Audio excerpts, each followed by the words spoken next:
Hi and welcome back to the channel. In our last episode we left Portugal and drove through Andalusia along the southern coast before heading slightly north into the mountains, finishing in the town of Antequera. So after a lovely peaceful night in Antequera last night, overlooking the town, is a lovely viewpoint up here, absolutely beautiful place. We're going to head a little bit further east today. Some strange urchin came along this morning and said they'd clean the van window for like €1.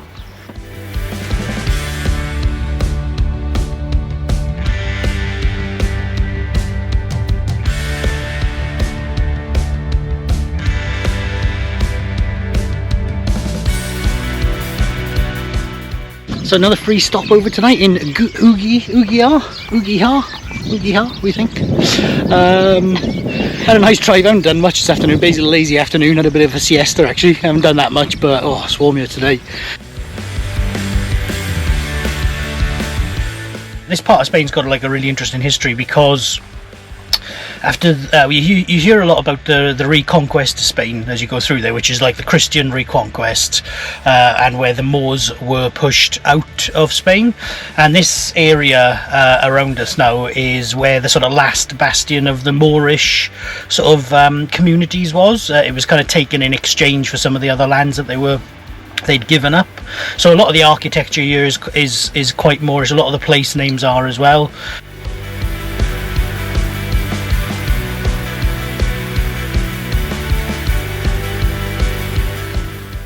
So we are in the Cabo de Gata National Park, and we are in the Air de Caravans Campo de Gata.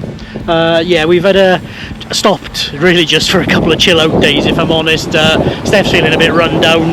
We haven't stopped moving much. I think this is the third time maybe we've had 2 nights since we've been in Spain and Portugal. €18 a night, which is fine with electric. You do have to pay extra for the showers and the toilets, which is kind of a normal thing here. But we obviously don't need to do that. But you've got all your sort of waste emptied and all that sort of gubbins. Plus excellent Wi-Fi, so we can have Netflix, so it can't go wrong really. So it's a lovely environment for a bike ride, but maybe a little bit too windy today. So I didn't have to worry about getting my beard dry after my shower this morning anyway.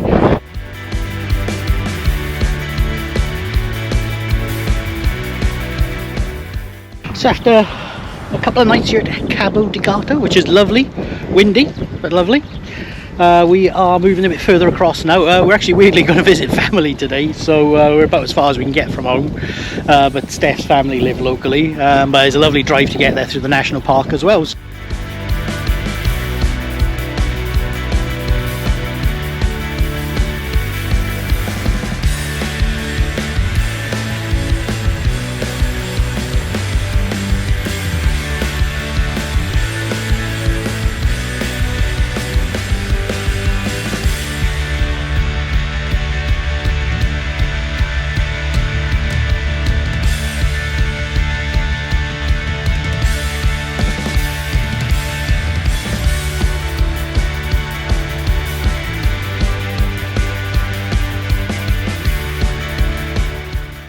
So we're on the coast today in Mojacar. Steph's got some history here.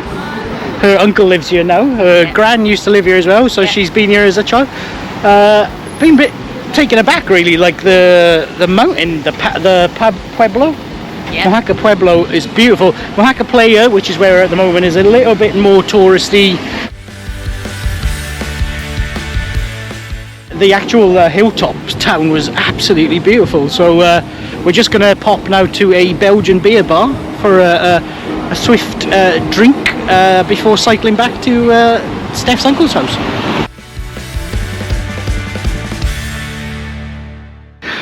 So after a couple of beautiful nights in Mojacar, we're working our way down the coast now towards Cartagena, taking advantage of some local knowledge. So Steph's family were like, oh yeah, you should do the coastal road because it's a bit nicer than driving down the motorway. Yeah, just a bit. So we just stopped off here for a little bit of lunch. This is now a stop for the night. We think we've probably got another hour and a half, 2 hours driving to go yet, but on a road as nice as this, who cares, eh?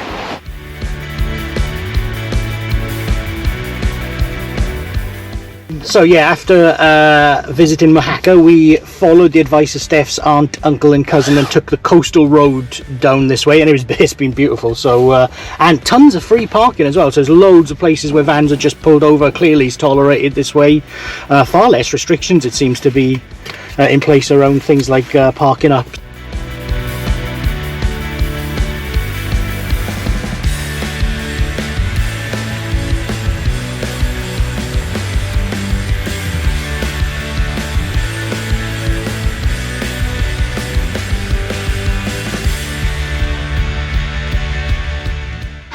So did get down to Cartagena today, and the motorhome place was fully booked and the other one is under renovations at the moment, so it was somewhere I quite like to visit. There's an absolute ton of history there, but we'll be back this way, so it's something we'll just do next.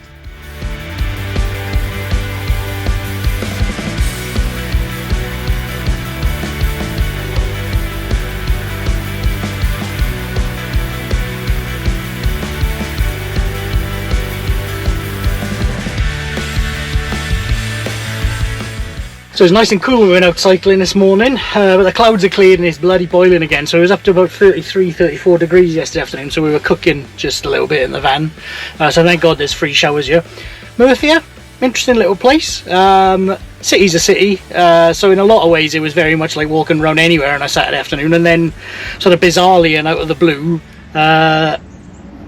the Easter parades start today, so you know we had these sort of odd religious kind of parades wandering by and people in sort of religious garb and everything, so that was quite entertaining and quite interesting. So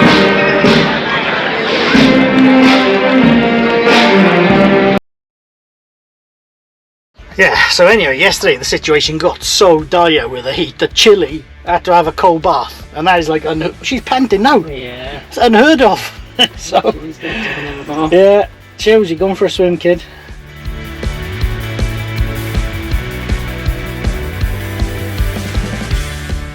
Right, another free park up, which is kind of nice to see.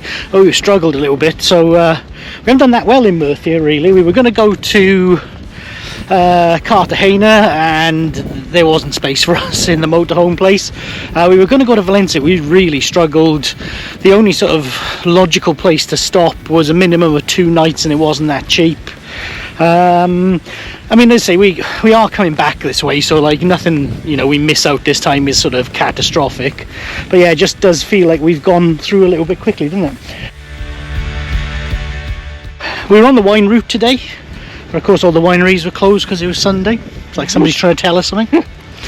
But we're just having a little wander with Chile along the beach now. See if there's anything open down here, but you know what, just by the coast, free park up, weather's nice. Could be worse, eh? So we've moved a little further along the coast today to Peniscola. Now this is one of those places that if you ever watched movies back in the day, this is back before all the channels and all the Netflixes and everything, and when there were like 3 channels and every bank holiday the same films used to come on. There was a very famous film called El Cid with Charlton Heston in, and this is where the Battle of Valencia was played out. So we'll be heading down towards the castle a bit later and to check the town out. So like a lot of the towns around here, like up on the mountain, it's all built up. You got like a fortress on the front. It's fairly built up around here, but then right in the middle of it there's this like really cool little marshland, which is like a nature reserve.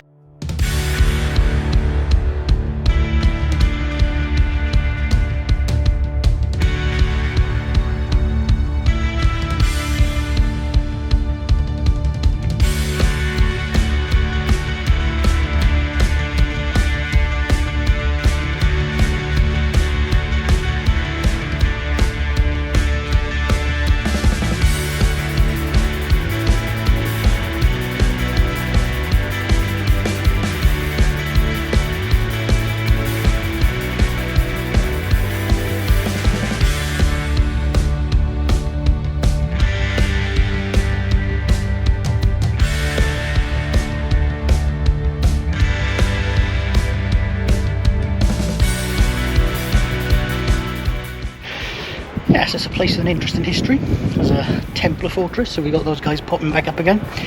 papal seat at one point. The Pope used to live in some rooms over there. Quite a long time ago now. It's been used since the Reconquista as a fortification, and involved in a couple of wars since then as well. So yeah, seen a lot of history. What a stunning spot though.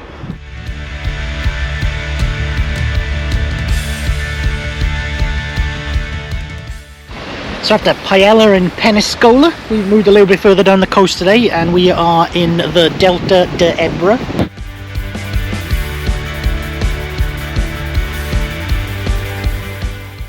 We do have a slight issue at the moment in the parking that we were going to sort of go to is full. It is Easter week, so this is something I think we've seen and are going to see a little bit more as we go across now. So we drove a little bit further on. We're in a place called Port Roma now, which is a little bit east of Tarragona and about 70 kilometers from Barcelona. Not far anyway. But I was just going to show you something. So if you are traveling in a van, the vast majority of places we go to, you can use your normal electric hookup connector from back home, but in a few you have to have one of these, which is a 2-prong adapter. So this is like a key piece of equipment that you need to have with you if you're traveling in Europe, really. Now this place is €16 a night, we believe. The reception's closed at the moment, so we haven't had a chance to pay or anything yet. But really just somewhere to stop. We've got electric, there's Wi-Fi as well apparently, so yeah, just to chill out for a couple of hours.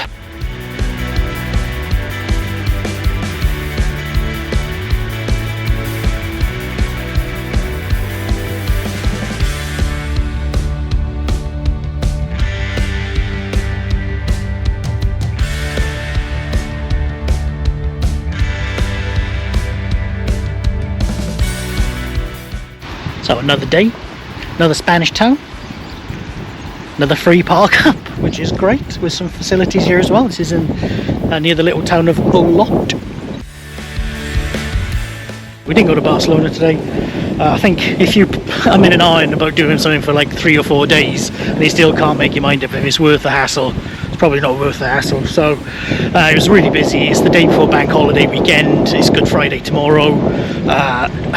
We drove around Barcelona and it was heaving.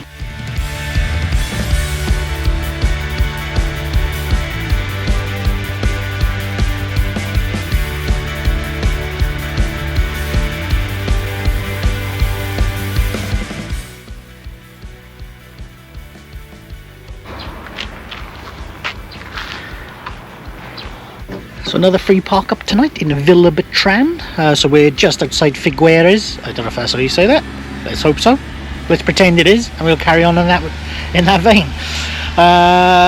Really quiet last night. There's loads of vans in Sant Joan Le Fonts, just outside of Olot. But yeah, we moved on because we've got something booked actually in Figueres tomorrow. And this is sort of walking, cycling distance in. So the last couple of days we've been in Catalonia. And it's so different to the area of Spain that we came out of. Like architecturally it's different, just generally, you know, the language changes a little bit. There's a lot of Catalan flags up, a lot of graffiti about independence. The landscape is different. Yeah, it's very kind of green and, you know, far removed from like the arid sort of dusty desert that we've been driving through. So yeah, same country, very, very different place.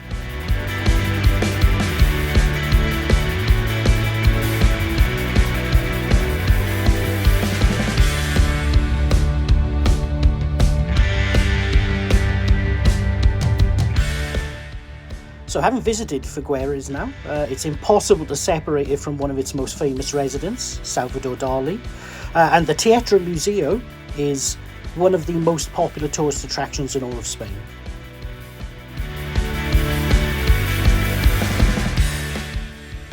So for your €17 each, you get to visit the Theatre Museum, and this was where Dali spent his final years. He personally curated the entire collection as part of his legacy, and it features not only many of his own works, but also works by other artists as well.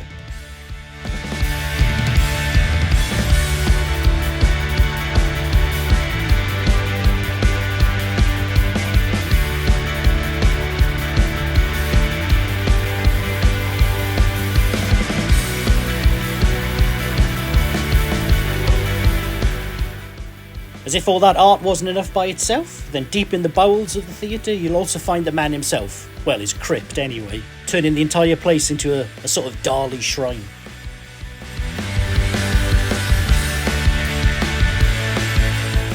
That was the Teatro Museum Dali. Interesting place. Yeah, that was brilliant. Yeah, not unfamiliar with his works. So as one of our best experiences in the early part of our Spanish journey was the cider house in Asturias, we couldn't resist nipping back to one here. Now, we didn't have the waiters pouring from a great height, sadly, but we did have this awesome machine which aerates the cider for you.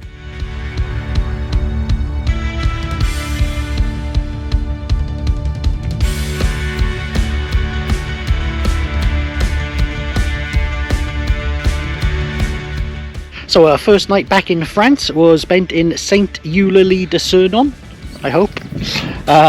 Yeah, Maybe. That wasn't the easiest to come to. But €9.50 for the night, full facilities, including a shower which was free. He parked by this awesome sort of Templar town, so we're going in there for a little wander now. So we're very definitely back in Templar country now, and this village, lovely as it is certainly not the exception here. So many of the towns locally have got these old fortresses with the towns, some of them built inside the walls, some of them sprawling outside. It's a lovely area. We didn't have a lot of time to explore this time, but we definitely made the decision we were going to come back and do it in a bit more detail in the future.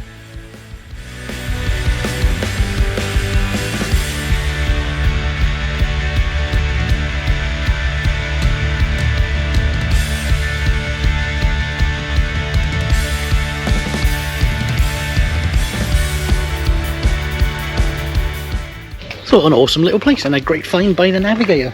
So the only reason we're here at the moment, because unfortunately we're at a stage of the journey where we're back on the clock a little bit, because we have a crossing booked a week today. So each day we're going to be sort of hopping a certain distance through France, and it's sort of a bit random really where we're going to end up. So great to find a little place like this.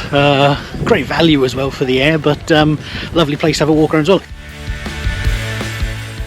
So while we sort the van out for travel, just a brief update. So we knew we were back in France yesterday for two main reasons. First of all, the pastries were mwah, and the tolls were exorbitant. So for about an hour and a half, I think, on the toll roads yesterday down near Perpignan, we paid just a shade under €20 across two tolls. So yeah, a bit of a shock to the system. So we head fairly swiftly north from there. Now, the most notable thing to mention here is we paid a lot in tolls. The most between two tolling stations being a massive €50, which was a little hard to swallow. We ended up in Reims, and the reason we were in Reims was to make sure that Chile had her worm-in treatment to enable us to return back to the UK in a few days' time. Then it was on to Dunkirk. So we've actually stopped long enough to do something on the way up. So we're in Dunkirk, another famous wartime town.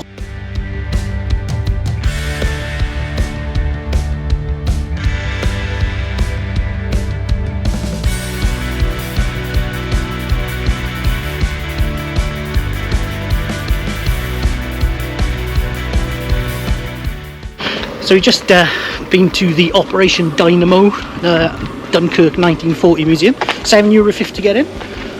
Really good. Yeah, I found it very interesting actually. So if you do get to go to Dunkirk, we strongly recommend you do the Operation Dynamo Museum first, and the reason for that is it'll give you a bit of an explanation as to why the town is what it is today. Obviously there are some beautiful historic buildings, as you can see, but a lot of the town is more modern, and a lot of it had to be completely rebuilt after the war. So after a nice walk around the town, we head to a brew pub first for some lunch, a couple of nice beers, and then our last French pastries probably of this trip. And around the sculpture park, which is just to the rear of our air. The air was it €8.50? €8. €8 for 24 hours, which is great. It's like 10 minutes walk from the centre of Dunkirk, which is brilliant.